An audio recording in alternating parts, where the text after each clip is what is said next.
छोटे से गांव रामपुर में एक गरीब किसान परिवार रहता था।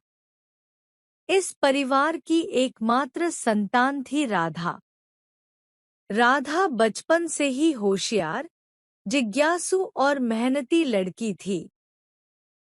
उसके माता-पिता मोहन और गीता बेहद सरल स्वभाव के लोग थे, जो अपनी छोटी सी जमीन पर खेती करके परिवार का गुजारा करते थे। उनका सपना था कि राधा पढ़ लिख कर कुछ बड़ा करे, लेकिन उनकी आर्थिक स्थिति इतनी अच्छी नहीं थी कि वे राधा को बड़े शहर में पढ़ने भेज सकें। राधा हर सुबह सूरज की पहली किरण के साथ उठ जाती। घर के छोटे छोटे काम निपटाने के बाद वह अपने पिता के साथ खेतों में काम करने जाती। खेतों में काम खत्म करने के बाद वह स्कूल के लिए तैयार होती। गांव के सरकारी स्कूल में राधा हमेशा अपनी कक्षा की सबसे तेज छात्रा थी। उसके शिक्षक उसकी लगन और प्रतिभा की सराहना करते थे। लेकिन राधा की जिंदगी में एक बड़ा मोड़ तब आया जब गांव में सरपंच ने एक घोषणा की। सरपंच ने बताया कि जो बच्चा अगले महीने की वार्षिक परीक्षा में सबसे अच्छे अंक लाएगा, उसे शहर के सबसे अच्छे स्कूल में मुफ्त शिक्षा का मौका मिलेगा। यह सुनकर राधा के दिल में एक उम्मीद की किरण जागी। वह जानती थी कि यह उसका सपना पूरा करने का एकमात्र मौका है। उसने निश्चय कर लिया कि वह इस प्रतियोगिता को जीतकर रहेगी। वह सुबह जल्दी उठती, खेतों में काम करती और फिर स्कूल जाकर देर रात तक पढ़ाई करती।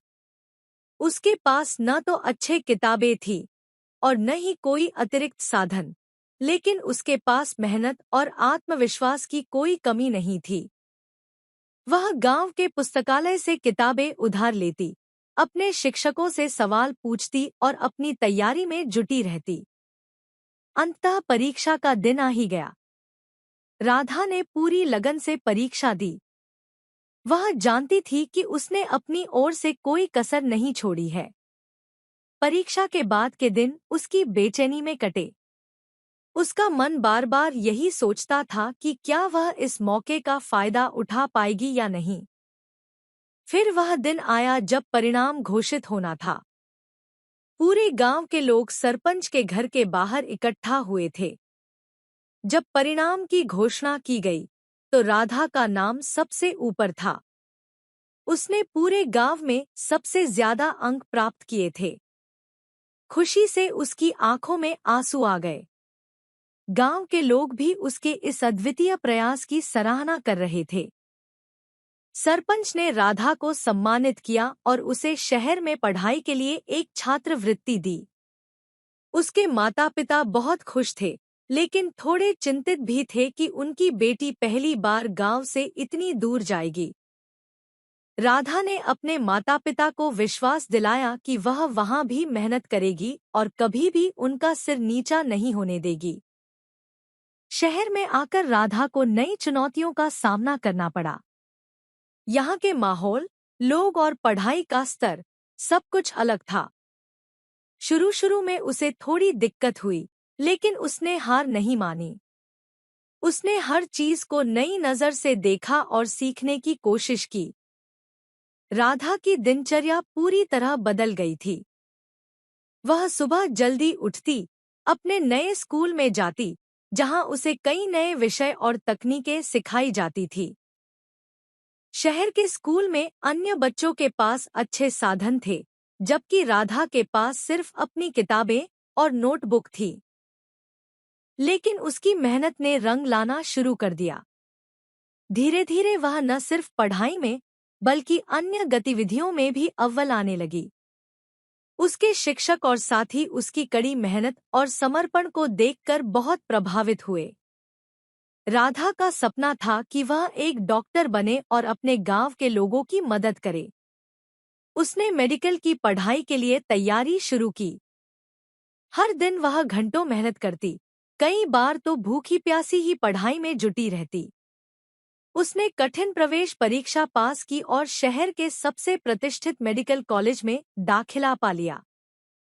कॉलेज के दिनों में भी उसने अपनी मेहनत जारी रखी। वह देर रात तक पढ़ती, प्रयोगशालाओं में काम करती और अपने प्रोफेसरों से सवाल पूछती। उसकी मेहनत और लगन ने उसे धीरे धीरे कॉलेज की सबसे होनहार छात्राओं में शामिल कर दिया। अंततः कई वर्षों की मेहनत के बाद राधा एक कुशल डॉक्टर बनकर अपने गांव वापस आई। गांव के लोगों ने उसका बड़े गर्व से स्वागत किया। राधा ने गांव में एक छोटा सा अस्पताल खोला, जहां वह सभी का मुफ्त इलाज करती थी, विशेषकर उन लोगों का जो आर्थिक रूप से कमजोर थे। राधा की इस पहल से गांव में खुशहाली फैल गई।